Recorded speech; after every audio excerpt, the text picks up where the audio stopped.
Hello दोस्तों, प्रिया classes में आप सभी लोगों का बहुत बहुत स्वागत है। आज की वीडियो दोस्तों हमारे हिंदी सब्जेक्ट के शब्द युग्म टॉपिक से है और ये एक छोटा सा टॉपिक्स है और मुश्किल से इस पे वीडियो 15 से 20 मिनट की होगी। अगर ये वीडियो आप कंप्लीट देखते हैं तो हिंदी के हर पेपर में आपका 1 या 2 प्रश्न इस वीडियो के देखने के बाद हमेशा सही होगा। ओके, और चाहे वो हिंदी का जो पेपर है, चाहे आपका किसी भी एग्ज़ाम का हो, चाहे एसएससी जीडी का हो, चाहे पुलिस का हो, चाहे सीटेट सुपर टेट टेट का हो, एसआई का हो, कांस्टेबल का हो, लेखपाल वीडियो का हो, इवन किसी का भी पेपर हो जहाँ पर हिंदी आएगी, वहाँ पे इस टॉपिक से यानी कि जो टॉपिक से हमारा शब्द युग्म, ओके, तो इस शब्द युग्म टॉपिक से कोई भी क्वेश्चन आएगा वो आपका होगा कंप्लीट।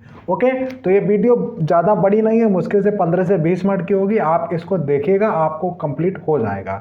ठीक है, चलिए हम लोग स्टार्ट करते हैं। पहला क्वेश्चन आपको स्क्रीन पे दिख गया होगा, इसमें आपको शब्द युग्म छांटना है। ठीक है, तो अब इसमें छांटना है कि अगर भिन्न अर्थ वाला सही जोड़ा बताओ। अब जैसे एक कुल और कुल, तो देखो कुल, अब कुल का मतलब होता है, कुल का मतलब होता है वंश, क्या होता है वंश, और जो कूल है, कूल का मतलब होता है किनारा। ठीक है, तो ये तो एक आपका हो गया भिन्न अर्थ वाला। दूसरा है रात्रि और निशा। ठीक है, निष्प नहीं है, ये है रात्रि और निशा। तो आपको पता है कि भैया रात्रि का ही अर्थ होता है निशा। ओके, किरण, किरण का ही अर्थ होता है रश्मि, या रश्मि का ही अर्थ होता है किरण। इच्छा का ही अर्थ होता है अभिलाषा। यानी कि ये सभी उन्हीं के अर्थ हैं, लेकिन और कुल ये भिन्नार्थ में, ये शब्द युग्म है, इनके अलग अलग अर्थ हैं। इस कुल का अर्थ है वंश कुल, और उस कुल का अर्थ है किनारा। ओके, तट। ये बात आप समझ गए होंगे। प्रश्न नंबर 2, इसमें भी वही है कि भिन्नार्थक शब्द। अब अपेक्षा, अपेक्षा का मतलब होता है इच्छा, आकांक्षा, अभिलाषा। ठीक है, तो इसका अर्थ है आपकी इच्छा। ओके, इच्छा, अभिलाषा, आकांक्षा। और इस उपेक्षा का अर्थ है, उपेक्षा का अर्थ है तिरस्कार, अपमान। ठीक है, क्या है? तिरस्कार या अपमान। ओके, अपमान।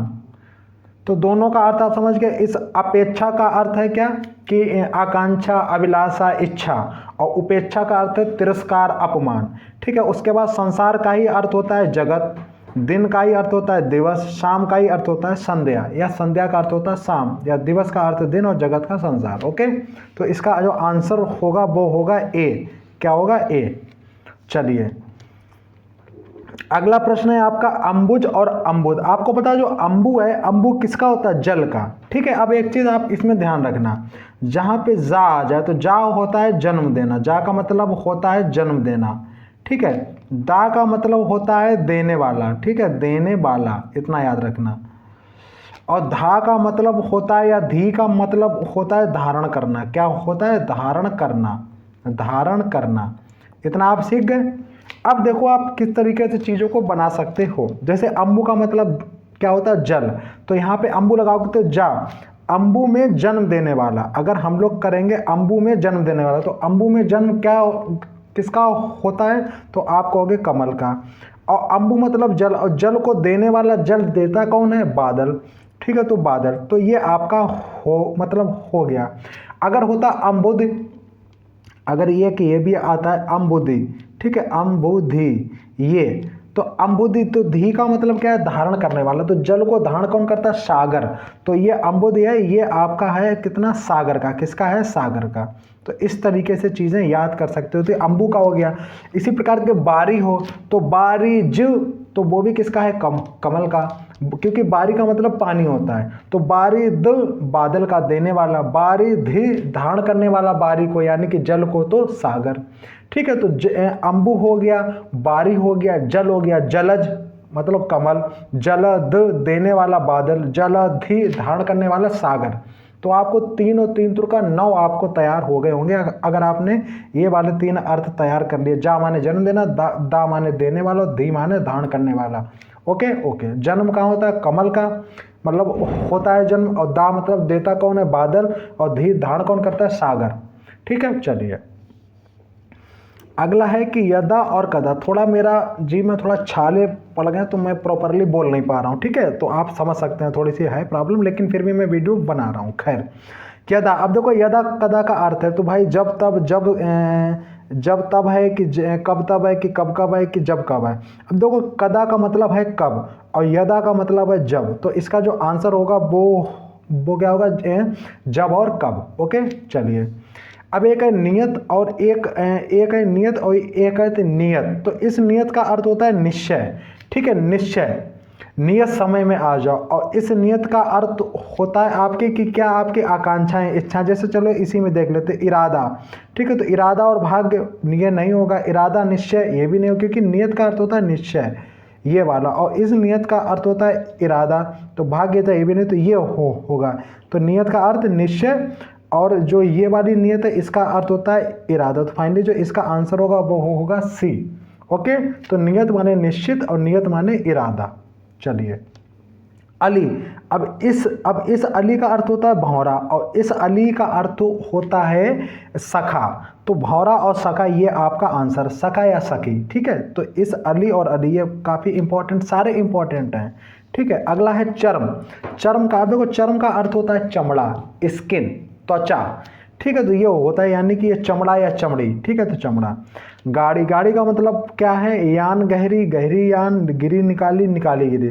तो भाई गाड़ी का मतलब यान और गाड़ी का मतलब गहरी, तो इसका जो आंसर मतलब गाड़ी और गाड़ी का क्या होगा, यान और गहरी। ओके, अगला है पर्यंत और पर्यक, पर्यंत और पर्यक। तो इसका आंसर आपको ढूंढना है।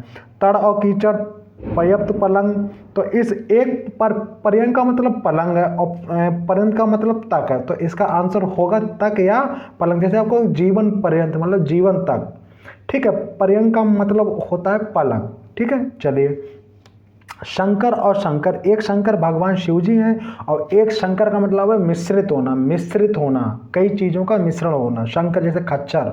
ओके, तो इसका क्या है, यही है, देखो पहले वाला है क्या, शिव और मिश्रित जात। आगे हमको देखने नहीं क्योंकि आगे होंगे गलत। अब देखो ये फिर वही आ गया, अंबुज और अम्बुद। मैंने आपको अभी बताया था, अंबु माने जल, जा माने देन, जा माने जन्म होना। तो जल में जन्म होता है कमल का, तो पहला वाला कमल हो मतलब है। अब अंबु माने जल और धी माने धारण करने वाला, जल को धारण करता है कौन, सागर, तो ये सागर है। फाइनली इसका यही पहला वाला आंसर ही हो गया। ओके चलिए अगला क्वेश्चन है अभय और उभय। तो इसका है निर्भय और दोनों। देखो उभय का अर्थ क्या है, दोनों, ठीक है, दोनों ये मिल गया। और अभय क्या है, निर्भय, अभय का अर्थ क्या है, निर्भय, निर्भीक। तो फाइनली इसका आंसर ए हमने इस तरीके से पकड़ लिया, कोई दिक्कत नहीं है। अली और अली वही आ गया। अब इस जो अली का अर्थ क्या है, भौरा, और इस अली का अर्थ क्या है, सखा। तो भौरा और सखा ये आपका आंसर हो गया, ठीक है। अब एक है युग्म शब्द की कौन सी जोड़ी सही है, अन्याय और न्याय। अन्याय और न्याय विलोम शब्द हैं, ये तो नहीं होगा। धरा और पृथ्वी समानार्थक हैं। मान और अपमान विलोम शब्द हैं, भाई किसी का मान सम्मान करना, अपमान मतलब तिरस्कार करना। अचल और अचला, ठीक है, अचल का मतलब होता है निश्चित और अचला का मतलब होता है पृथ्वी। तो यही होंगे समभिन्नात्मक मतलब शब्द युग्म, अचल और अचला, क्योंकि इनके विभिन्न विभिन्न अर्थ हैं। अचल का मतलब निश्चित जो चला ना हो, अचला का मतलब पृथ्वी। ओके, तो यही होगा आंसर। दिन और दीन, तो दिन का मतलब क्या है, दिवस, एक दिन का मतलब क्या है, दिवस, और दीन का मतलब गरीब। तो इसका यही आंसर ही हो गया ए वाला। आगे हमको देखने नहीं, दीन कहते ना, दीन दुखी, तो दीन का मतलब क्या है, गरीब। सही अर्थ वाला युग्म आपको पहचानना है इसमें। तो आकर और आकार, तो ये जो आकर का अर्थ होता है इसका मतलब होता है खान या उत्पत्ति स्थान, ठीक है। तो खान है और इस आकार का मतलब आकृति। फाइनली इसका आंसर यही होगा, ठीक है, कि आकर का मतलब खान होता है और आकर का मतलब होता है उत्पत्ति स्थान और आकार का मतलब शेप या आकृति, ठीक है। आगे अब जैसे कुल, तो भाई इस जो कुल का मतलब वंश है, बिल्कुल सही है, लेकिन कुल का अर्थ होता है किनारा, ना कि शीतल, ठीक है। ठंडा ठंडा कूल नहीं, वो नहीं, कुल का मतलब है किनारा या तट। ओके, अगला है निर्जर। अब देखो इस निर्जर का अर्थ होता है जो वृद्ध ना हो कभी, और इस निर्जर का मतलब है झरना, ठीक है। सर का मतलब है वाण, ये तो है, लेकिन सर का मतलब दूसरे वाले जो सर है उसका मतलब क्या है, एक तो सर का मतलब है बाण, ठीक है, और दूसरे वाले सर का मतलब है तालाब, ठीक है, पुष्कर, इसका सर। तो अब ये है नहीं, तो फाइनली इसका ए आंसर है जो हमने देखा है। अगला है चिर और चीर।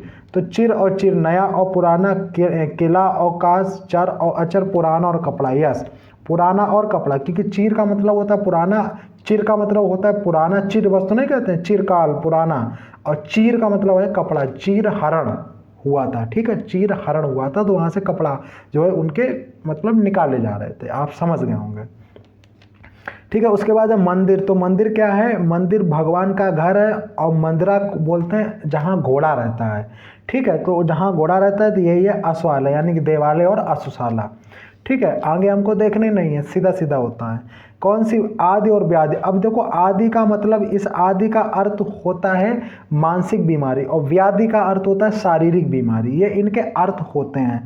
तो आदि का मतलब ये इसमें पूछ रहा आदि का अर्थ, तो आदि का अर्थ क्या, मानसिक, और व्याधि का मतलब है शारीरिक बीमारी। Okay okay. शकल और सकल। तो भैया सकल और शकल, कला और कृति, सन और संबद्ध, संपूर्ण और अंश, सबल और निर्बल। तो भैया इस सकल का मतलब है संपूर्ण, इस सकल का मतलब क्या है, संपूर्ण, और जो ये शकल है इसका अर्थ है अंश, क्या है, अंश, ठीक है। करना सकल तो अंश ये है। उसके बाद अनिल, ये काफ़ी, ये सभी इंपॉर्टेंट है भाई। देखो मैं आपको बता दूं, अनिल, अब अनिल जो पर्यायवाची होता है या जिसका अर्थ होता है वायु का, किसका होता है, हवा का। और जो अनल है, अब देखो अनल किसका है, आग का। इसको याद रखने का अपना तरीका है कि भाई जब कहीं गांव में लगती है आग, तो वहाँ नल से पानी भर के आग को बुझाया जाता है, तो नल, नल, ठीक है। तो अनल है किसका, आग का, इसको आप याद रखना। और अनिल किसका है, हवा का, अनिल है ठंडी ठंडी हवा खा रहा था, ठीक है। तो ये आपके मैंने मोस्ट इंपॉर्टेंट क्वेश्चन, अभी 10 11 12 मिनट की वीडियो है, आसानी से देख के मैं गारंटी ले सकता हूँ, अगर आपने इतना देखा है तो हर एग्जाम में आपका 1 या 2 नंबर पक्का हो गया होगा। अगर नीचे ये कैसा लगा, हमारी सीरीज कैसी लगी, प्लीज़ कमेंट्स करो, ठीक है। वीडियो को लाइक करो, शेयर करो, सब्सक्राइब करो, और सभी लोगों को मेरा, इसी के साथ में सभी लोगों को मेरा जय हिंद।